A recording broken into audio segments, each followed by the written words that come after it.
All right. So I've decided that these videos work so much better for me than trying to put content into beautiful Canva and writing up notes of Clubhouse sessions. And I've learned that some people actually have assistants to do that, and I don't have any assistants. It's just me doing this work. So I have to show you my notes from the strategic planning room today.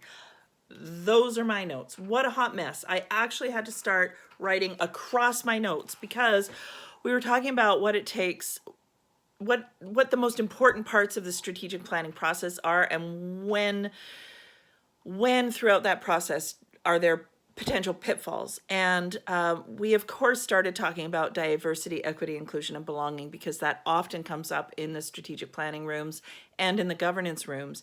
And I think it was Terrence who said we need to make sure that we have a fertile environment for DEI work.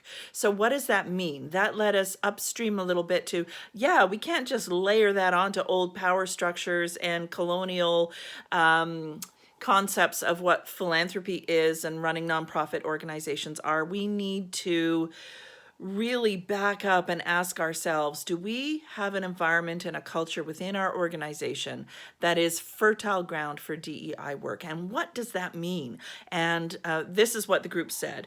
One, sharing circles, and sometimes, separating folks so that we can truly be ourselves and bring our whole truth to the table and talk about past trauma, and then bringing folks together in a sharing circle.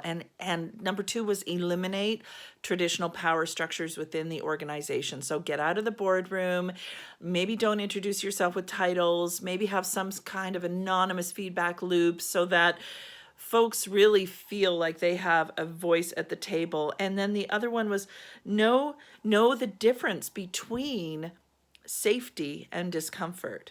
So our job is to create a safe environment and acknowledge that these conversations are going to be uncomfortable sometimes. And the final, although it was very rich, but the final was having a knowledge that this work is actually going to be a benefit to your community, that taking the time to build in the processes and create the environment where everybody has an equal voice at the table is going to ultimately benefit your organization. It's going to be good for business, and it's going to serve the community. So that's a lot for a 1 hour conversation, but I'm so grateful to everybody who came, and thank you for watching all 2 minutes and 56 seconds of this video.